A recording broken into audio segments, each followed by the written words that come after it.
This is Loggers and Loudmouths, Conversations Unfiltered. Hey guys, welcome to Loggers and Loudmouths, Week 4, Episode 4. I am here with Tyler, and I am Cam, and we are going to be your host this week for some potentially controversial topics. The fun one is definitely fun, but this second one, I can see people potentially taking offense to it. What do you think? Yeah, I mean, I think it's a good way to. And it's polarizing, I guess, is the way to. Yeah, 100%. I think it's a good way to, start conversations and have people think a little bit outside the box. And this is one, honestly, I personally struggle with a lot in a kind of both sides. Like I can see both sides and how it's good and how it's bad. But before we get to that, let's crack a beer. What are we drinking brother. today? We are drinking Montucky Cold Snacks. This is a good beer drinker's beer. There's nothing special about it. It's just a basic lager.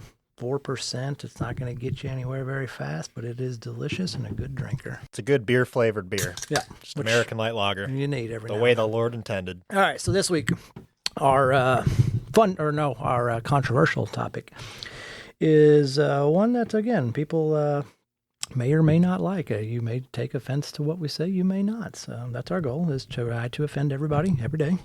But what it is, does social media do more harm than good? I mean, full disclosure, we're both mid early 30s, so we've grown up with social media pretty much our entire lives. So we are just as much into it as probably the next person. I think this is pretty relatable to everybody too, because at this point in time, I don't think there's anybody who's not at least somewhat on it. Right, everyone's on social media to some degree, whether it's even just YouTube or Facebook, Twitter, whatever. My opinion, I'm going to go pretty cynical here. I'm going to say that it does do more harm than good, in my opinion. I think that it really can bring out the worst of people, especially when you start diving into comments and reading. I think a lot of people are really quick to just say something as hurtful and as nasty as possible from the protection of a screen. And the thing is, if that person was right in front of your face, you would never absolutely say that to them, or at least you wouldn't be so blunt about it, I guess. At least not without getting punched in the head. Yeah, exactly. So you're taking it from an actual kind of misinformation, fake news, people being assholes kind of standpoint. Yeah, I mean, it's the internet, so you're going to have fake bullshit all over the place. I didn't look at it from that standpoint, like fake news or anything. I just looked at it from the way people interact with others online, from the protection of their home and computer screen. It's, you can go down that rabbit hole, and I'm guilty of it too, man. You look at all these comments, you got people fighting, saying the meanest stuff ever, and it's a little bit bothersome, I think. It is, yeah, and there's no good that can come out of it, because at the end of the day, you're not having a conversation, and that's what ideally I think it was probably intended for. Maybe when Zuckerberg or whomever created it, is that you're supposed to have a conversation, and there's no conversations being had. It's primarily just opinions being thrown out there and spewed out there. I think a lot of it too is you have a lot of troll farms or bots that are actually programmed to stifle controversy and just complete chaos, and you wouldn't even know if you're engaging with that or not, because you can't see anything. So fun fact, I just finished Elon's book, Elon Musk. Good read. He's a character for sure, but that was his biggest qualm with purchasing Twitter. He almost backed out of it several times because Twitter could not give him the data on how many trolls and bots were within their, I guess, Twitter sphere. Could not or wouldn't. They legit didn't have it. They were so bad, and that's kind of one of his things, is they were just so bad they didn't know the data. They couldn't speak to it. That's wild. I don't know if I believe that or not. They had to have known Maybe something. they knew it, but they were trying to hide it so that he would follow through with the purchase, because that was, he was trying to back out of it at some point. He did pay an incredible premium. Oh, yeah. Which is the whole reason why it's sold to begin with. He basically overpaid, and he admits that at this point in his book that he definitely overpaid for it. That being said, too, we kind of touched on this a couple weeks ago, too. People obviously say a lot of mean, nasty things on social media. They put a lot of, out there opinions. At the end of the day, do you think there should be censorship on that? Should you censor? See, all right. Again, going back to Elon, because I just finished the book, so it's fresh in my mind. But that was kind of why he wanted Twitter. He thought that people were being, and in his words, he thought that there's too much of this woke mindset, and that he was trying to basically fight against it by having free speech. I'm pretty much in agreement with that. I think But quickly after he purchased it, he realized that maybe there does need to be some regulations on what can be said and who can say it. it depends how you look at it. Obviously, if you're saying something like "I'm going to murder you" or Yeah. something illegal, Yeah. something, And that was what he was saying. Eventually, that's what he kind of came to. He's like, we can't give free rein to these people who are doing illegal things. sure. I think that's different than free speech, though, because I mean, if you're plotting illegal activities openly online, that's not necessarily free speech, in my opinion. That's kind of something completely different. I think that a lot of people get upset when people have different opinions than them, and kind of going back to cancel culture, want them to be, subdued. I don't think that's the case. I think just because you have a controversial opinion or an unpopular opinion, I don't think it should be censored. I think Agreed. That's the whole premise of free speech. Agreed. And again, sometimes that comes with consequences, as we talked about in our cancel culture podcast. But at the end of the day, we should be allowed to say what we want. I will say, a lot of good things come from social media too. I mean, I think it all depends on what your intent is on using it. Yeah. If you're going to go online for 12 hours a day and just try to stir up shit at every corner, you probably got something going on that, you need to look at yourself. I try to look at things, positively in my life. I use social media to stay in contact with family and friends that are, across the country or whatever. Same. And I try to ignore a lot of the rabbit holes and stuff that you can go down with, clickbait and, bots and all these mean comments. Because at the end of the day, if I'm putting that negativity into my head, that's affecting my well-being, whether or 100%. You kind of realize it or not. And that's good, because I was hoping you would bring that up. So the mental aspect of it, that is something that I think people don't consider enough, because we don't like to think we have mental problems. And nobody likes to, that word addiction gets thrown around a lot. Nobody likes to be an addict, but every one of us are addicted to social media. I don't care what you say. The physiology is there. Dopamine is what is secreted every time you pick up that phone. And guess what dopamine is? It's that wonderful neurotransmitter that we all love. Yeah, absolutely. And, addiction comes in different forms too. It's like when you say addict, you think of, drugs, exactly. alcohol, And that's things the like thing that. is people don't like to be titled as an addict. But at the end of the day, listen, how long can you go? How long can you realistically go without picking up your phone and checking something? Not long. No, same. You're connected, especially when it's tied into like not just your social life or your personal life, but your work and everything. That's how you stay in contact. That's how you communicate, and you're literally available 24/7. Yeah, which I don't necessarily love. No, 100% no. There's been so many times where I just wanted to take my phone and throw it in a river and just go about my day and not worry about it. No, the days of being able to clock out at 5 o'clock, they don't exist anymore. They really don't. I did make a personal choice beginning of this year, 2023. I always kind of set my goals going into the year, and it was to basically have a better work-life balance. So what I did is I deleted all work, any sort of work off of my actual phone. So my phone is strictly my phone now, and it has been a positive experience. Once I leave my computer for the day, I don't generally check work. So going back to mental health, one of our very close friends just went on a social media break, and she's back now. But I'm sure that had to do with kind of she wanted to disconnect, reset, kind of, focus on what she wanted to focus on without all this extra noise in the background. And that's all it is. 90%, 99% of it is just noise. How much value do you get off of it? I mean, it's not a lot. It can't be, at least in my opinion. No, unless you're one of those influencers and you're actually legit getting monetary value off of it. Most of us, we get nothing. It's just scrolling. For me, social media, I'm not. Facebook, I just kind of use as a social tool to stay engaged and connected to either businesses or friends and family. I think my big addiction with social media is the YouTube Shorts. Those 4-second clips, you just scroll through it, and I will just sit there and scroll on that shit and just watch hours. it all. Oh yeah. See, I don't do the videos. I would probably do Facebook and Instagram are probably my two big ones. I don't have the TikTok or the Snapchat or anything like that. I'm not a Twitter person, but Facebook has been around since I started college. It legit came out the same year I started college, so it's pretty much been my entire adult life. I've had it in some way, shape, or form. I will say I'm very careful with what I put on social media. Mm-hmm. But regarding Facebook, I try to stay positive. If I'm gonna take the time to either share something or post something or comment on somebody's stuff, I don't want to be a dick. No, I and want that's what I don't understand why people do that. It's like, what are you getting out of that? Why do you need to belittle somebody? How is that making your day better? I have no idea. No. It seems like a But it seems like it's so rampant. I mean, Yeah, you read comments and there would just be somebody just knocking somebody else down for no apparent reason. yeah. I don't know what it is. To me, that's a them problem. If they have to feel like they have to belittle other people to feel good about themselves, that's your issue, man. You got to look at yourself in the mirror and figure it out, because that's not cool, and it's not being productive for A, yourself, and B, the people who, you're saying these things to. No. What's interesting is, so social media kind of, for me, came about when I was in about, I don't know, 7th or 8th grade.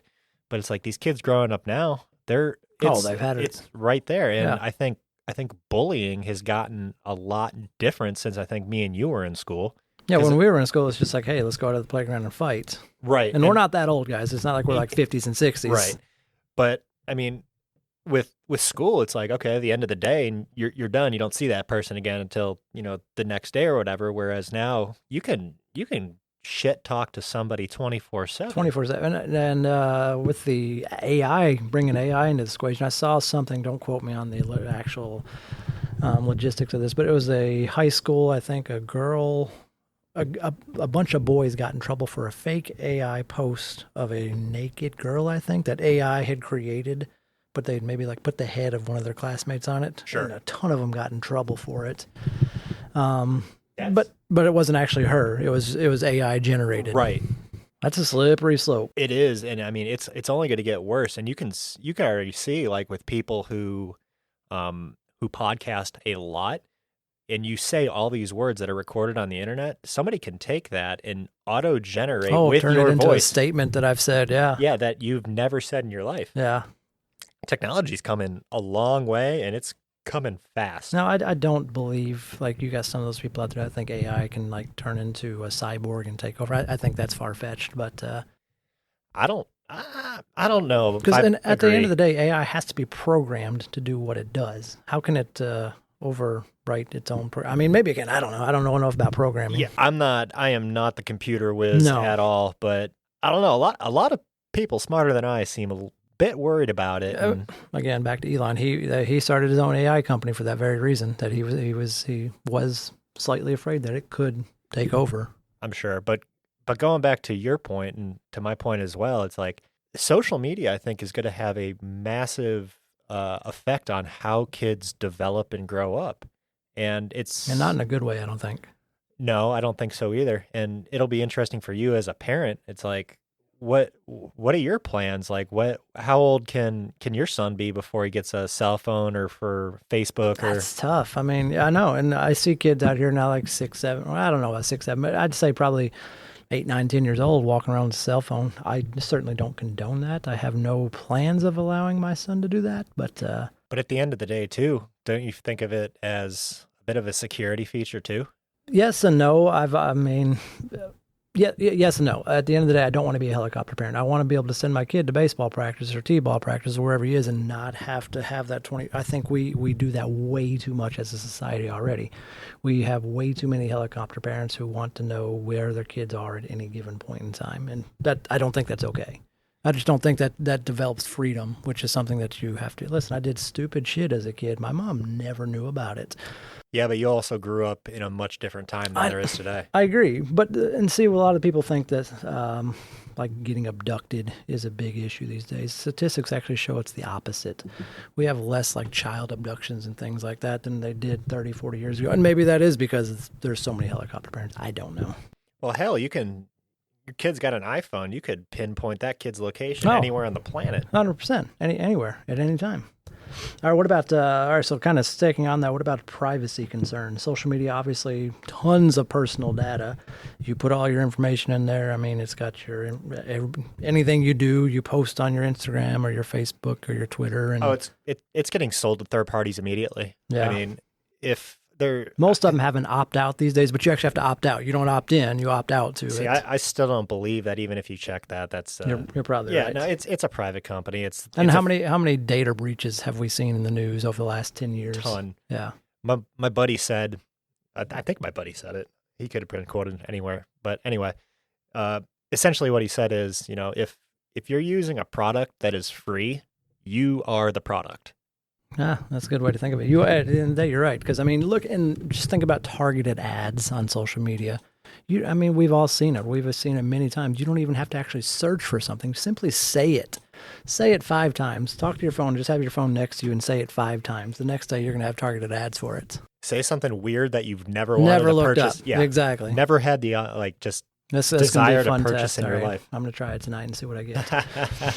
I'll check back in next week and let you guys know what happened. But no, going back to your point, privacy concerns are a massive, I think, concern in this day and age, especially because everything that is done online. When was the last time you went to a bank? Yeah. I don't know. I don't. I don't even know where my closest bank branch is. Right. You transfer everything online. Yep. You can get cash out of an ATM pretty much anywhere that you want to.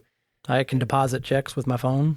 It's like, you deposit checks with your phone. You pay your bills online. You direct deposit from your employer online. 100%. So all of my banking information is there. I mean, not on my social media, but probably easily accessible by somebody who knows how to navigate those hacking worlds, I guess. I firmly believe that the social media companies are definitely selling your data more than they tell you that they're not. Yeah, 100%. Now, what about, so I want to go back, I'm a physiologist. I teach anatomy and physiology. I want to go back to the... Nerd. Yeah, I want to go back to the actual physiological aspects of this. So, obviously, we know it's addictive. Listen, guys, I'm going to challenge every one of you right now. Put your phone away and don't look at it for the next 2 hours. See if you can do it. I guarantee After most you're of done you listening to the Loggers and Loudmouth podcast, episode 4. And giving us feedback on whatever your favorite social media platform is. Bump. See, I mean, we're kind of ingrained in there now, aren't we? Shameless plug. Shameless plug. But try it. Listen, I've told myself there's a few things I always tell myself that if I was a good human being, I would try. One is a vegetarian diet, strictly from the environmental kind of health standpoint. It is much better for you. The research is very clear. And the other one is I've always said that I need to go on a social media hiatus. I have yet to do it. I think I could do it.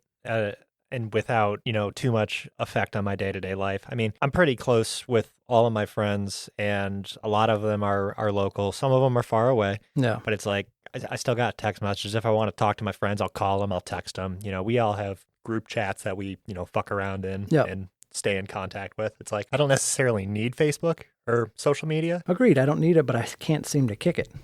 Again, addiction. It's just ingrained in how we function on a day-to-day life now. I know, but is that a good thing? I don't think it is. I mean, it is what it is, but I don't think it's particularly a good thing. I think it is what you make it. I think because if you go back to the root of our topic here, we're discussing it in a a broad picture overall standpoint and just generalizing. But again, everyone's different. So I think, at the beginning of the topic, I said, I think it's overwhelmingly had a negative effect on society, but I don't think it's had a negative effect on myself just because I choose to use social media in a positive way and try to filter out and ignore all the negative stuff. No, and I agree with that. But at the end of the day, would you or would you not still say you are addicted to it? You get a dopamine hit every time you pick it up, and look at those 4-second videos on your YouTube short. Yeah, I would agree. Yeah. And I mean, that's not good because we're down-regulating, again, a bit of physiology here. You down-regulate your dopamine fix. Great book out there called Dopamine Nation. Everybody, I highly recommend you read it. It is written by, what is her name? It was a great book. And the thing is, you could be addicted to anything, negative or positive. Agreed.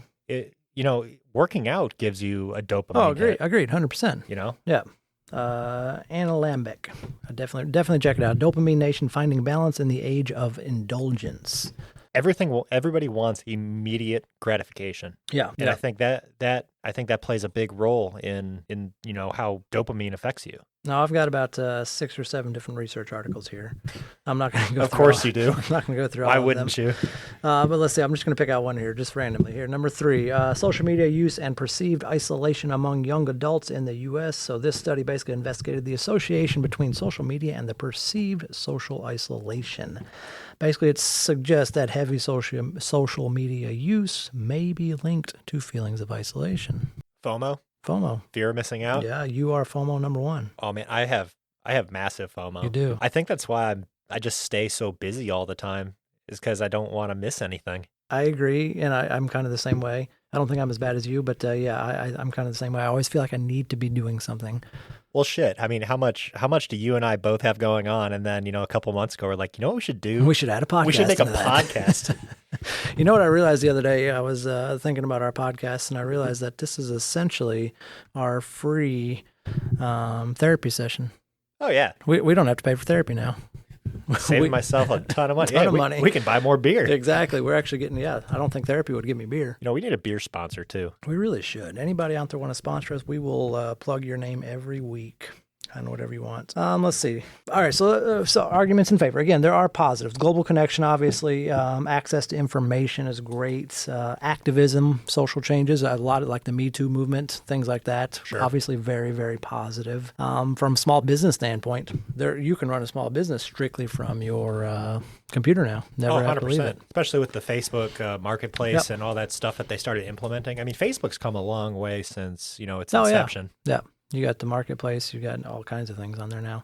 So again, pros and cons, I think, to each side of social media. Still thinking back to that addiction, though, because I do feel like we're addicted to it. I think it comes down to, again, personal use, how you use it. At the end of the day, though, what I don't think we need to forget is like we're adults. I mean, Yeah. we can understand the repercussions and the physiological. That's an interesting thing. So I get where you're going here. So what if so do you think it does more damage to younger people, I guess, who are less developed? 100%. Yeah, because when you're young, you're susceptible. You're a product of your environment. If you're just living in the shithole comments of Facebook and getting, teased and bullied and ridiculed like that affects you. That affects how you grow up. Yeah. Yeah, for sure.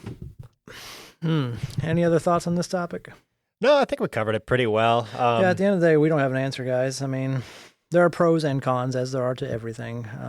I think it is very addictive. I would love if I had the willpower to kind of kick it for a little while. Maybe I'll add that to my 2024 goals. Might just try and kick it for a little while.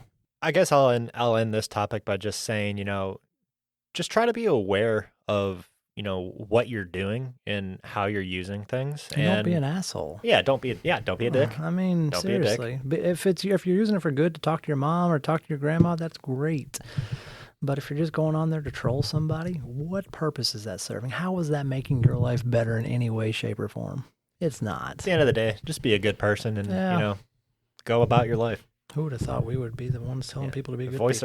Voice of reason. So the world really has gone to shit if we're the voice of reason, It really has. All right. Let's get to the fun one. This one's, I like social media, but let's get to the fun one. I've thought way too much about this fun one. All right. So, fun topic of the week. In unassisted hand-to-hand combat, what is the largest animal that you think you could take down? I was listen, I spent more time on this one than I did the social media one because I was looking up like the size of certain animals. I was like, maybe I can get that one. I think I was thinking about this on the way here. I think your number one, adversary in this is, pound for pound, how much do you weigh versus how much does this animal weigh? Agreed. Yeah. And it's like, I really can't think of anything, an animal over 200 pounds that I feel confident that I would be able to, take down. I think my answer would probably be a white-tailed deer. White-tailed deer. I don't know. I've seen those guys kick before. They're on the trails a lot when I'm running, and those guys can kick. Sure, but they're fairly timid. I've never really seen a crazy aggressive How the deer. heck are you getting your hands on a white-tailed deer is the first question, because you're not going to be able to outrun one. I've seen you run. This is mutual hand-to-hand combat. So okay? you're stuck in like a ring and you can't get out. Yeah, so gotcha. It kind of reminded me. Have you ever seen the Animal Planet series where they have like simulations? Yeah, like of course a cheetah fought a shark or something like that. That's kind of what I think. Like okay. we're in this weird isolated simulation. Or you're fighting a white-tailed deer. Yeah. I will say, I think there are a lot of animals smaller than a white-tailed deer that Could take you out. Oh, yeah. Yeah, for sure. I mean, just think about all those venomous or poisonous snakes. Would you rather fight a 150-pound white-tailed deer or a fully trained German Shepherd? Ooh. German Shepherd. 100%. The white-tailed deer. Yeah. That German Shepherd would definitely kick my ass. Right. Especially if it's trained. Even if it wasn't trained. Right. Just those dog instincts would kick in. Right. That's kind of where I was at the end is like, I think I could listen, when you sent me the question, I was like, I could take out a grizzly bear. Obviously, we know I couldn't take No, you out a fucking grizzly can't. bear. I'm not Leo DiCaprio in The Revenant. He barely made it out alive. Realistically, he wouldn't have made it out alive. But I kept coming back to like a medium-sized dog, not a big dog. Not, it's got to be probably 80 to 100 pounds. Yeah. Even then, he's going to do some damage before. I think if I could get my hands in around his neck, I could probably win the battle. Right. But that's going to be hard to do. Yeah, you might get jacked up in the process, though. Yeah. But it's better than death, I guess, if Right. he wants to eat me. Tell you one thing, I would kick the crap out of a beach shark. You would. You could kick that. What? All right. So what about? Are we assuming predatory or not? So if we're going, so obviously your white-tailed deer is not predatory generally. No, but no, not all animals are. No, most aren't. I would say predatory animals, and I think that's why I chose a white-tailed deer is because their demeanor is naturally. If a fight or flight instinct gets kicked in, they're flighting. running. Yes, Yeah, they're flighting running the every whole, time, yeah. all the time. Predatory animals, I think the majority, I would die. Yeah, like I said, small. I don't even know if you consider a dog a predatory. I guess by nature it is. It could be. I mean, it's a descendant of a wolf. Yeah, I guess. Yeah, by definition, is probably predatory. What about like a small cat of prey? Um, Not a house cat, but not like a cheetah. So you're thinking maybe like a lynx or something, something that's like a puma or something. So probably 180 to 100 pounds or so. Yeah, I guess that I think that kind of falls in the same category as the dog. If I can get my druthers and get them in the right position, potentially. I think I'd rather fight a dog than a cat of prey. Agreed. Those claws and teeth. The cats are killing machines. Oh yeah, they're gonna hurt you. But could I kill it before it killed me? I would take almost any dog before I took a cat of prey. You think so? Yeah. Even like an 80, 70 pound They're leopard. all muscle and they can jump like 9 feet in the That's air. a good point. I'm not gonna be able to outrun it. That's for sure. No, God no. Yeah. No, you're probably right. It'd be hard to beat most cats of prey. Obviously, no lions, no tigers, no cheetahs. What about a baby grizzly bear? Assuming mom's not around. A baby grizzly bear is still a tank. How big do baby grizzly bears I don't know. get? I don't either. I mean, they're not small. No, they're not huge, but I guess I don't know. Let's see what the internet I think it'd be says. fun to wrestle with a baby bear for a little bit. Like if it was, no, when they're born, they are pretty small. So Like a bear small cubs on dog. average 1 pound at birth can easily fit in the palm of your hand. By the time they're 6 months old, about 6 pounds. 6 months old is 6 pounds. That's not right. That doesn't sound right at all. Be 6 pounds in 6 days. What about a black bear? Grizzly's obviously very, very much meaner. Black bears, which is what we have around here, If it was territorial, but maybe and I'm saying maybe a black bear that was half my weight. yeah, Maybe. then that's a maybe because they still got big ass claws. God, they're tanks, dude. and Like, teeth, obviously. Yeah. All right, so this And one. their skin and their coat is so thick. It's just a lot to handle, I think. So by about a year, a bear is going to be about 50 to 70 pounds, depending on gender. They're Okay. not particularly big at about 4 months. So they grow a lot in that second 6 months of that first year. it All seems right, like. so like a year and a half old bear. So it's going to be, let's see, 4 years old, 150 pounds is what this says. Yeah, I could kick the ass of a year and a half old bear. I'm almost certain. Well, I'm glad we got to that. I'm glad we got to the bottom of that. Now that we know sizes. You know, they got those slap fight competitions. I'd like to see some, man versus beast kind of Man shit. versus grizzly. Yeah. Let's see it. Let's Do go. we get to take the grizzly's claws out? No, man. He gets the claws. Yeah. Oof. Yeah, you're Don't be only a- going to get one slap. Don't be a Because then he's going to slice your face open. Don't be a Sally. I know, but I guess your slap better be a good one. Hopefully you get to go first. What about other animals like Duck-billed platypus I'd kick platypus's ass. or a three-toed sloth. Flamingo. Flamingo. Ooh, I don't know. How many flamingos do you think you could take on at one time before you lost? What does a flamingo do to damage? Would it be pecking me? Yeah. Their beaks are pretty strong. They probably have some talons of 23. some sorts. 23? Yeah. I think I can handle 23. 23 pissed off flamingos. Yeah. I'm just going to go at them like Goldberg. I'm just going to start tackling and punching and tackling and punching. I like that number. We could go with that. 23? Yeah. Yeah, sure. Why not? All right, what about, sticking with numbers, what about house cats? Regular old domestic house cats? Oh, man. Less than 23. I wouldn't want to be screwing around with those, man. Them are mean. So say 15? Nah. The thing about them is you can punt. You can punt. Are they all pissed? Oh, of course they're pissed. That's why you're fighting them. 5. They're quick, man. They're quick and they could gang up on you, and they got those claws. You get They one of do. those things attached into your back, you're screwed. Yeah. My mom had a lot of cats growing up. I know cats well, but I think I could punt them, a lot of them, pretty quickly. Like a chihuahua. I would love to fight a chihuahua. I hate chihuahuas. Who likes chihuahuas? I could take 50 chihuahuas, I think. 50? Yeah. They're scrappy, but they're not like a cat. Oh, not the worst thing. They get those little bitty bites. Their teeth are so tiny. Yeah. I mean, most of the time they won't even pierce you. They're so tiny. Wear jeans. You know? Yeah, wear jeans. You're good. All right, let's kind of take it to another level. We said unassisted hand to hand. What if you can now throw in no weapons, no like firearms? Sure. What if you can throw in a baseball bat? Baseball bat.